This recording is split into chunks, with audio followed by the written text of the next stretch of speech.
Assalamualaikum warahmatullahi wabarakatuh. Perkenalkan, nama saya Nelly Andriani dengan NIM 12070522896 dari lokal 4D Ilmu Administrasi Negara. Baiklah, di sini saya akan menjelaskan sedikit tentang materi teori dependensi atau teori ketergantungan.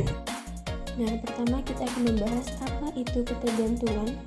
Menurut Teotonio dos Santos mendefinisikan bahwa ketergantungan adalah hubungan relasional yang tidak imbang antara negara maju dan negara miskin dalam pembangunan di kedua kelompok negara tersebut, atau keadaan di mana kehidupan ekonomi negara tertentu dipengaruhi oleh perkembangan dan ekspansi kehidupan ekonomi negara lain, dan negara tersebut hanya berperan sebagai penerima akibat saja. Kemudian, apa itu teori ketergantungan? Teori ini mengacu pada teori struktural, di mana untuk menjelaskan tingkah laku manusia dan proses sosial yang terjadi dengan cara mencari faktor-faktor lingkungan material manusia sebagai penyebabnya. Dasarnya pada pandangan Karl Marx tentang hubungan superstructure atau bangunan atas atau ide dan base structure atau bangunan bawah dan kondisi material. Bangunan bawah dianggap sebagai aspek struktur gejala sosial. Nah, seandainya bangunan bawahnya berubah, maka bangunan atasnya akan mengikutinya, dan aspek materi lebih penting dari aspek ide atau lebih dikenal dengan materialisme. Pada teori dependensi tersebut ada 4 tokoh pemikir. Yang pertama ada Raoul Prebisch, yang kedua ada Paul Baran, yang ketiga ada Teotonio dos Santos atau biasa dikenal dengan Dos Santos, dan yang terakhir ada Andre Gunder Frank. Tokoh yang pertama yaitu Raoul Prebisch. Menurutnya, teori pembagian kerja secara internasional yang didasarkan pada teori keunggulan komparatif atau comparative advantage telah menyebabkan negara di dunia melakukan spesialisasi produksinya. Contohnya itu keahlian negara lain itu seperti apa? Keahliannya itu di bidang apa? Cina itu keahliannya apa? Jepang keahliannya apa? Begitu. Nah, yang kedua itu negara pusat atau center menghasilkan barang industri, sedangkan negara pinggiran atau periferi menghasilkan hasil pertanian, yaitu di mana negara industri melakukan proteksi terhadap hasil pertanian yang menyebabkan negara pertanian sulit menghasilkan produksinya. Nah, alhasil negara pertanian menjadi miskin karena faktor penurunan nilai tukar komoditi pertanian terhadap barang industri, serta terjadi defisit neraca perdagangan di negara pinggiran. Tokoh yang kedua yaitu Paul Baran. Menurut Paul Baran, dari studinya tentang kapitalisme di negara-negara terbelakang melalui investasi modal asing, ternyata ada justru membuat surplus pada negara maju. Dalam hal ini, alasannya yaitu karena hasil investasi tersebut diambil oleh pedagang atau investor, yang sebaliknya di negara berkembang atau pinggiran tidak terjadi akumulasi modal, tetapi malah penyusutan modal. Nah, itu yang pertama ada hubungan antara negara maju dengan negara keterbelakang, menyebabkan ketergantungan negara terbelakang terhadap negara maju, di mana adanya saling bergantungnya negara maju dengan negara keterbelakang, atau bisa dibilang tidak dapat berdiri sendiri.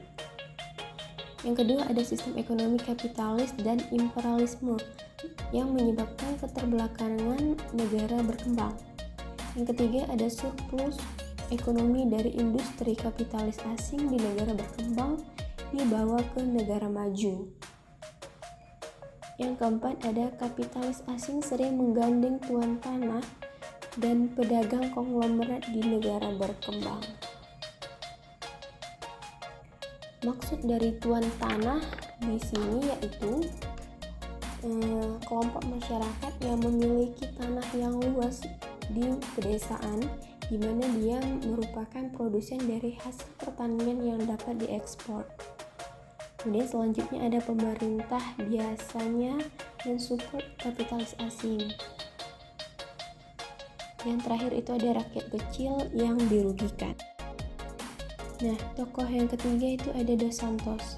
Menurut Dos Santos, bila negara pusat berkembang, maka negara pinggiran pun ikut berkembang.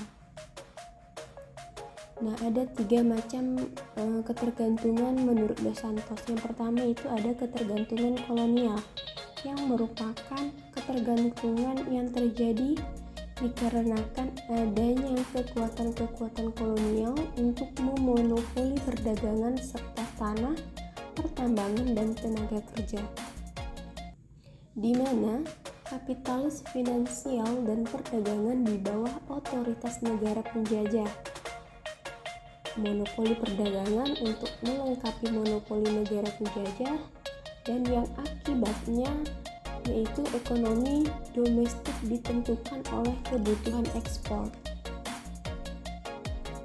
Kemudian yang kedua ada ketergantungan finansial industri, yang merupakan dominasi negara maju terhadap negara berkembang melalui penanaman investasi modal dalam bidang produksi barang mentah dan produk pertanian. Maksudnya itu adalah adanya hegemoni kapitalis oleh negara kuat pada negara berkembang. Kemudian investasi diarahkan pada produk raw material dan pertanian untuk konsumsi negara kapitalis, yang mengakibatkan ekonomi domestik berorientasi pada ekspor.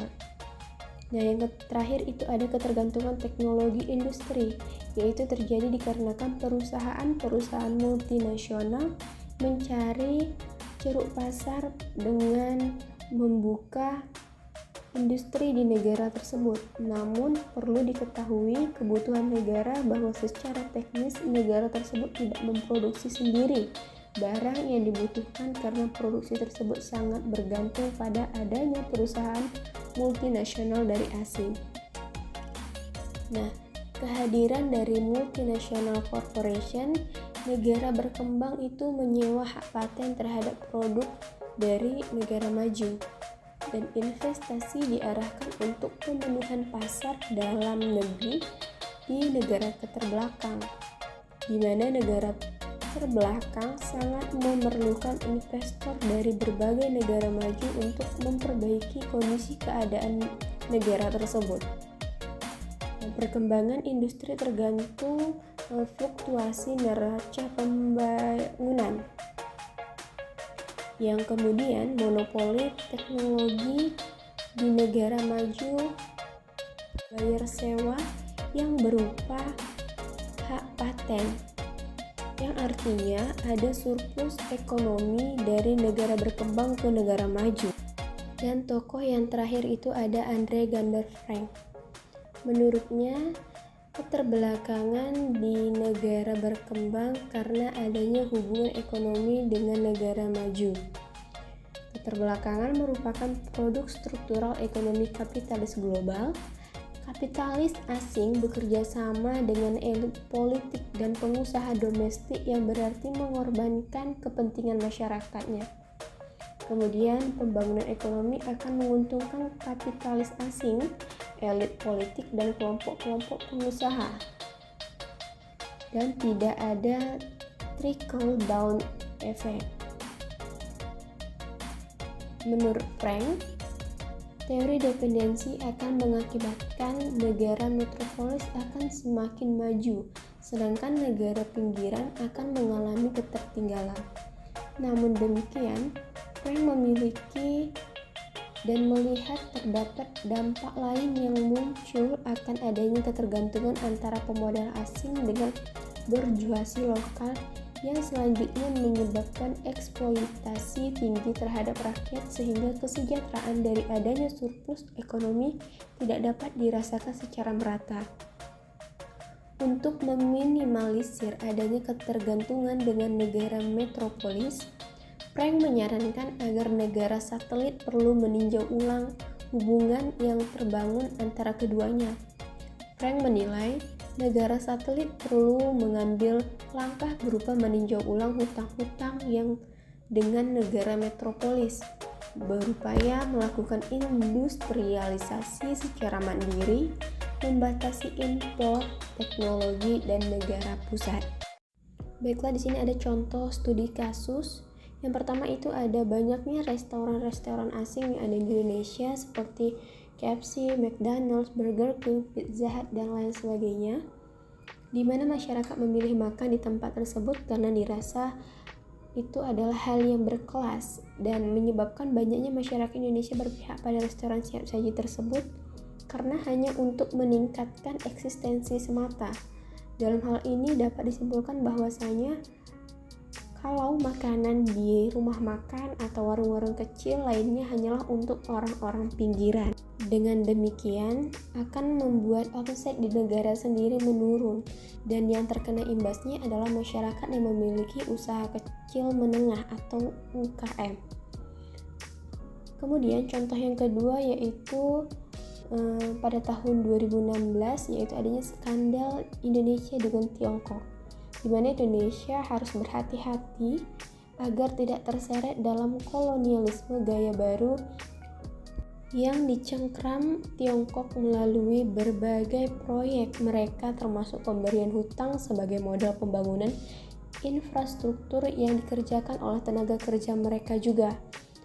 Banjirnya tenaga kerja Tiongkok bahwa adanya migrasi besar Tiongkok ke Indonesia. Ada sedikitnya 41 buruh dari Tiongkok yang mendapatkan izin kerja. Sedangkan pada Mei 2015 ada 12.000 buruh Tiongkok yang tinggal dan bekerja di Indonesia. Sementara angka PHK bagi pekerja di Indonesia terus bertambah. Yang lebih parahnya lagi, negara Indonesia ini membuka peluang yang sangat besar untuk tenaga kerja asing. Nah, saat itu TNI menangkap 5 orang pekerja Tiongkok yang melakukan pengeboran di wilayah Lanut Halim Perdana Kusuma tanpa izin. Karena pasalnya, wilayah pangkalan militer tidak dapat dimasuki atau diotak-atik oleh sembarangan orang, dan pihak DPR serta berbagai pihak lainnya menganggap hal tersebut sebagai suatu ancaman yang akan berdampak besar nantinya. Dengan menyimak berbagai dampak permasalahan dari hubungan kerjasama Indonesia dan Tiongkok, dari sisi positif adalah adanya dukungan yang menjadi maskot program pemerintahan sekarang.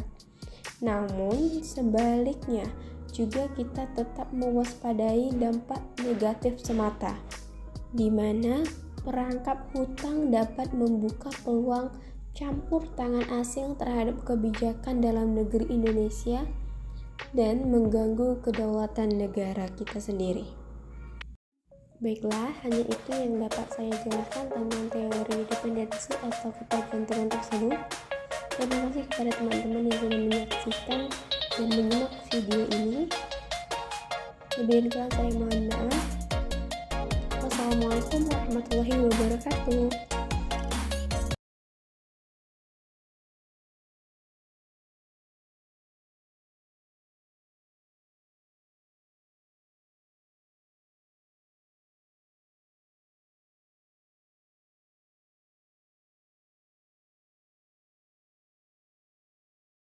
Wassalamualaikum warahmatullahi wabarakatuh.